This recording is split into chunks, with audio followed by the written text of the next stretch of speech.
Flux.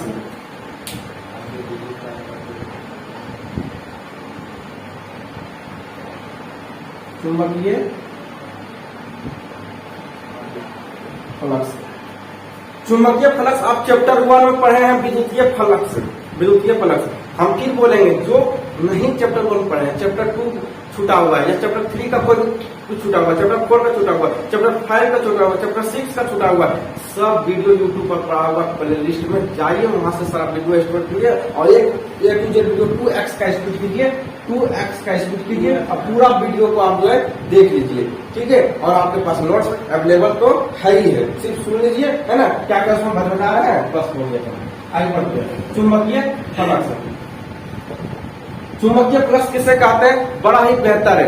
एक काल्पनिक पृष्ठ लेना है, वो इतना आसान आपको समझाते हैं, बुक में पढ़ेगा तो समझ आएगा। देखिए एक काल्पनिक पृष्ठ लिए, ये क्या है, काल्पनिक पृष्ठ है, और इस काल्पनिक पृष्ठ में एक विद्युतीय क्षेत्र, क्या है, एक विद्युतीय क्षेत्र है, और विद्युतीय क्षेत्र में क्या लिए, तो एक विद्युतीय क्षेत्र में काल्पनिक पृष्ठ लिए, और इस काल्पनिक पृष्ठ से जितना रेखा गुजरेगा उसी को क्या कहते हैं, उसी को कहते हैं चुंबकीय फ्लक्स कहते हैं।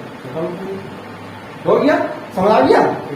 चलिए फिर समझेंगे, फिर समझिए। जब किसी विद्युत क्षेत्र में, सॉरी, जब किसी चुंबकीय क्षेत्र में, जब किसी चुंबकीय क्षेत्र में उपस्थित काल्पनिक पृष्ठ और इस काल्पनिक पृष्ठ से गुजरने वाले चुंबकीय क्षेत्र की रेखाओं में, चुंबकीय फ्लक्स की रेखाओं को क्या कहते हैं, तो चुंबकीय फ्लक्स कहते हैं। समाप्त होगी। इतना आसान से समझा दूंगी, आप पूछा जाता बोर्ड एग्जाम में तो याद रखिएगा। तो क्या बोलेगा, चुंबकीय क्षेत्र में स्थित किसी काल्पनिक पृष्ठ से गुजरने वाले चुंबकीय फ्लक्स की रेखाओं की संख्या, ये जो चुंबकीय फ्लक्स रेखाओं की संख्या जो गुजर रहा है, देखिए, जब वही चुंबकीय फ्लक्स रेखा की संख्या का काउंट करेंगे जो इस काल्पनिक पृष्ठ से गुजर रहा है। क्या इस रेखा को भी काउंट करेंगे? नहीं। इस रेखा को भी काउंट करेंगे? नहीं, बल्कि उसको करेंगे जो इस काल्पनिक पृष्ठ से गुजरेगा रेखा, उसी को कहते हैं चुंबकीय फ्लक्स कहते हैं। हो गया, समझ आ गया। बड़ा ही बेहतर से समझाती है, समझ आए तो भी ठीक है और नहीं समझ आए तो भी ठीक है। चलिए आगे बढ़ते हैं। तो लिखिएगा, क्या लिखिएगा भैया, चुंबकीय फ्लक्स लिखिए, क्या है लिखिएगा,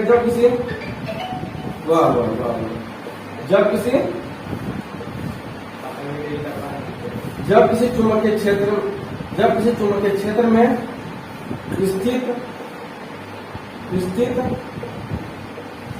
काल्पनिक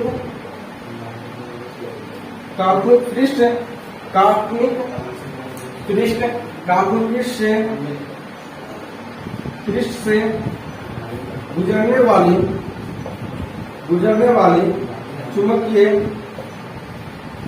चुंबकीय फ्लक्स रेखाओं की संख्या, चुंबकीय फ्लक्स रेखाओं की संख्या को क्या कहते हैं, बोले चुंबकीय फ्लक्स कहते हैं। चुंबकीय फ्लक्स कहते हैं।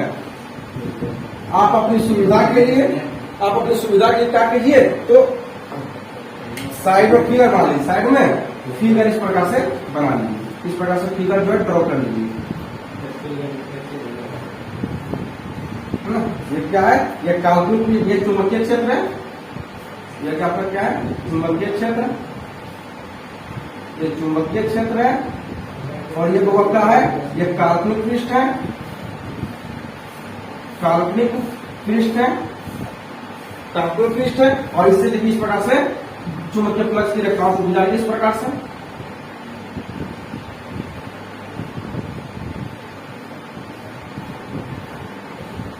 चलिए इस प्रकार से फिगर बना लीजिएगा। और हम ये भी कहते हैं, अगर बोर्ड एग्जाम में फिगर बना देते हैं ना तो थोड़ा नंबर दे भी देता है ना, जहां काटना भी चाहेगा वो नहीं काट पाएगा। तो ये समझ आ गया। अब देखते हैं, चुंबकीय फ्लक्स को 5B से प्रदर्शित करते हैं। नोट कीजिएगा, चुंबकीय फ्लक्स को 5B से प्रदर्शित करते हैं।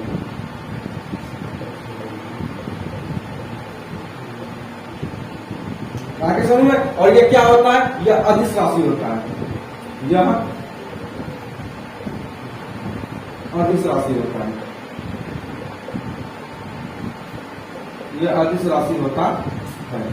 अगला देखेंगे, इसका सूत्र क्या होता है भैया? इसका सूत्र होता है 5b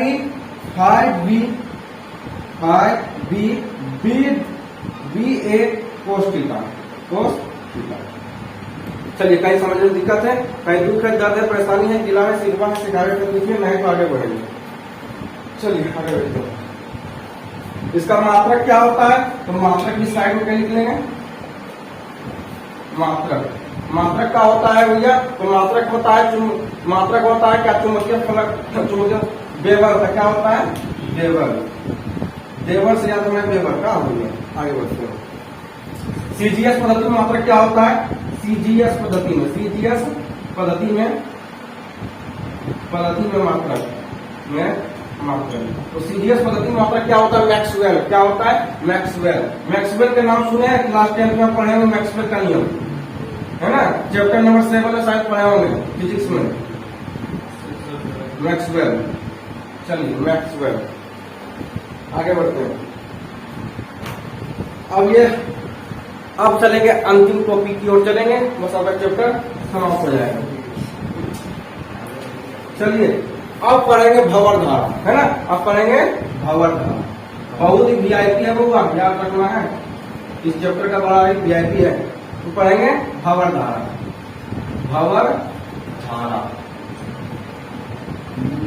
चलिए भैया, पढ़ेंगे भंवर धाराएं के बारे में पढ़ेंगे कि भंवर धारा किससे करते हैं। थोड़ा सा ये लंबा परिभाषा होता है, लेकिन बोर्ड एग्जामिनर का फेवरेट है, पूछा भी दिया है। जैसे ही आपका फिजिक्स समाप्त होगा, 10 दिन में हो जाएगा फिजिक्स समाप्त, क्योंकि अब सब छोटा छोटा चैप्टर, 1 दिन का चैप्टर है ये। अगर आप 1 दिन भी क्लास एब्सेंट करते हैं तो आपका जो है फिजिक्स कंप्लीट मिलेगा, 1 दिन में 1 चैप्टर कंप्लीट मिलेगा। दूसरी बात यह है कि जिस दिन फिजिक्स कंप्लीट आपको मिलेगा, उससे 2-4 दिन के बाद आपको पूरा क्वेश्चन मिल जाएगा, A to Z, चैप्टर 1 से लेके चैप्टर 14 तक। वाह लगे रहिए इंडिया।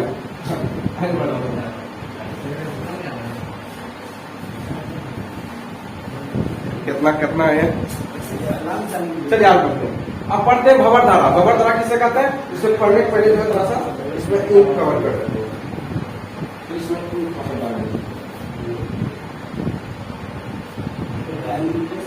चलिए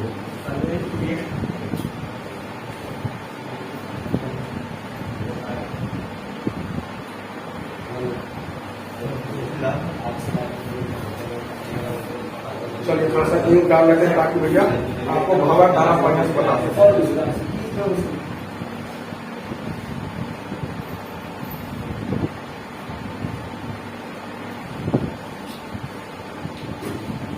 चलिए भंवर धारा किसे कहते हैं बढ़िया समझिएगा। अगर समझ आए तो भी ठीक है, ना समझ आए तो रट लीजिएगा। अन्य रटो भैया 100% कहते हैं, 99% कहते हैं कि भंवर धारा एग्जाम में पूछ सकता है।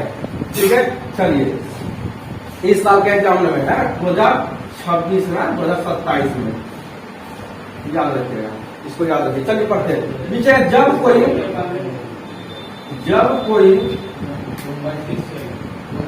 कोई धातु का टुकड़ा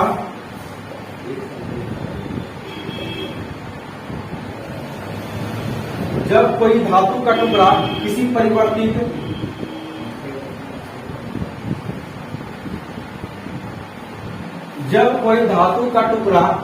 परिवर्तित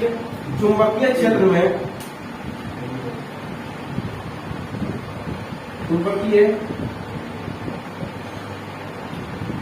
क्षेत्र में जब कोई धातु का टुकड़ा किसी परिवर्तित चुंबकीय क्षेत्र में स्थित होता है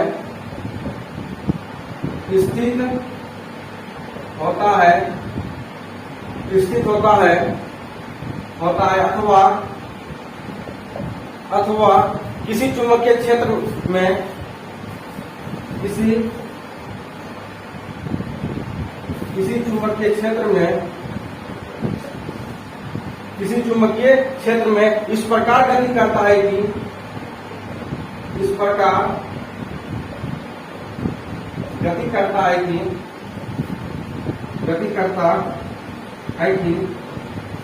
किसी चुंबकीय क्षेत्र में इस प्रकार गति करता है कि उससे बद्ध चुंबकीय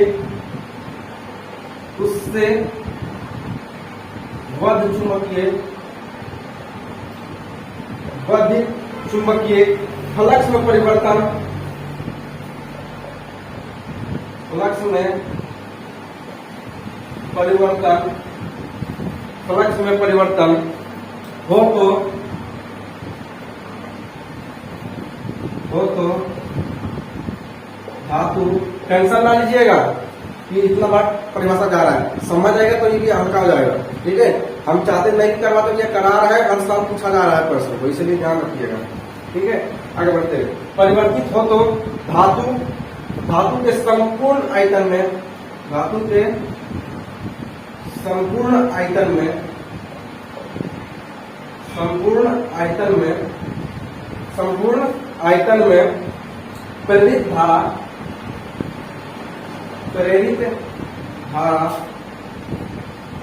धारा उत्पन्न हो तो धातु के प्रेरित धाराएं उत्पन्न हो जाते हैं, प्रेरित धारा उत्पन्न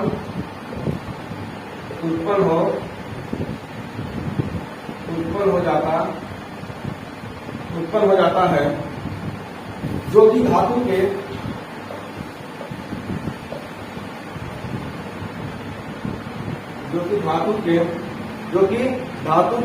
टुकड़े की गति को, धातु के टुकड़े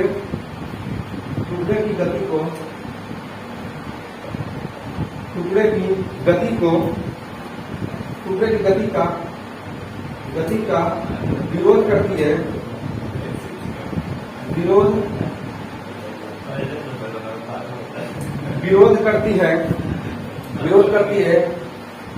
विरोध करती है धाराएं, विरोध करती है ये धाराएं, ये धाराएं जल में उत्पन्न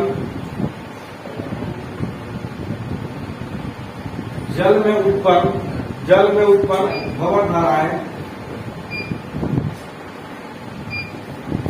जल में उत्पन्न भंवर धाराएं के समान, भंवर धाराएं के समान चक्करदार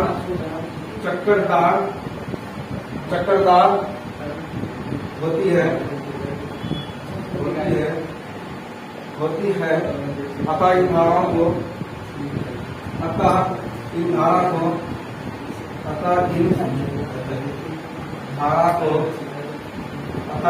क्या कहते हैं?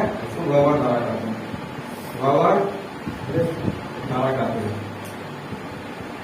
भंवर धारा कहते हैं। देख लीजिए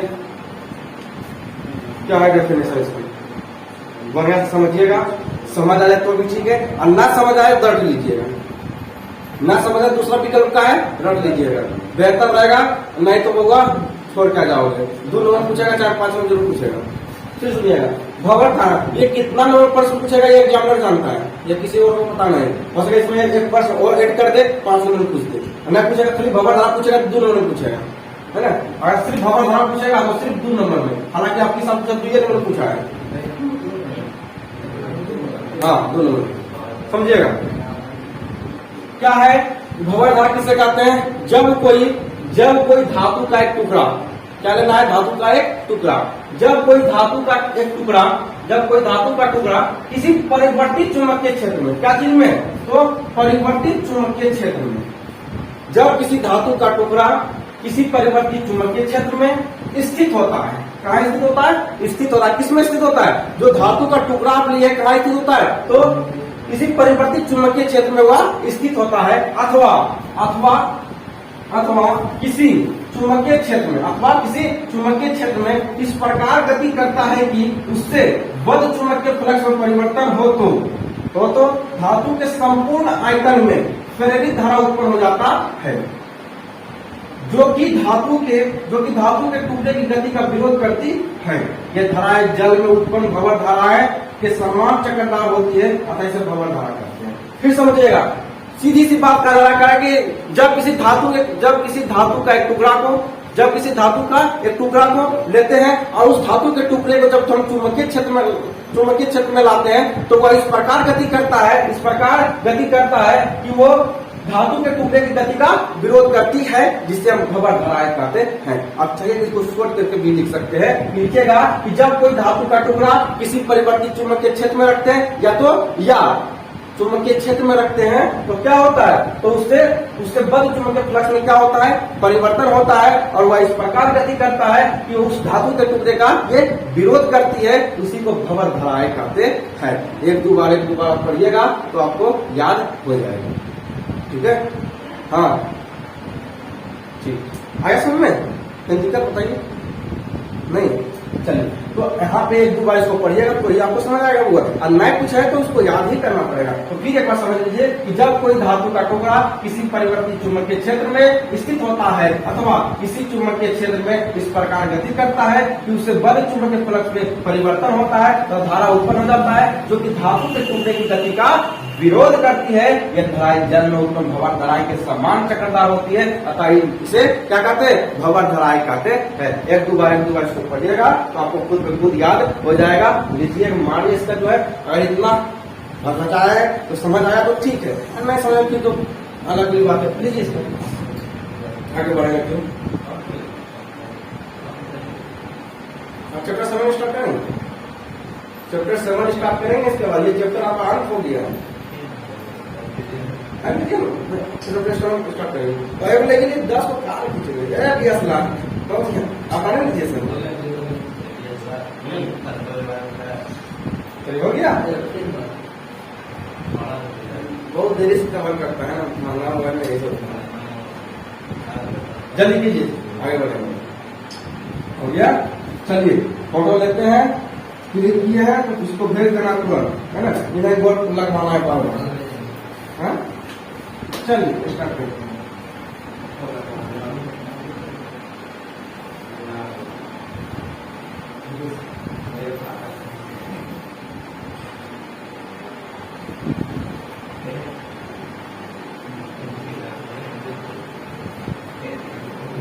अब ये कल स्टार्ट कीजिएगा,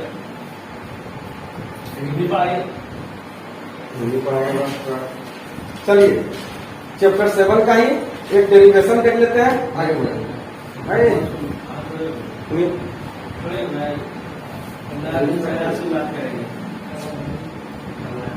चैप्टर 6 समाप्त हो गया। चैप्टर 6 आपका समाप्त हो गया है। चैप्टर 7 स्टार्ट करें।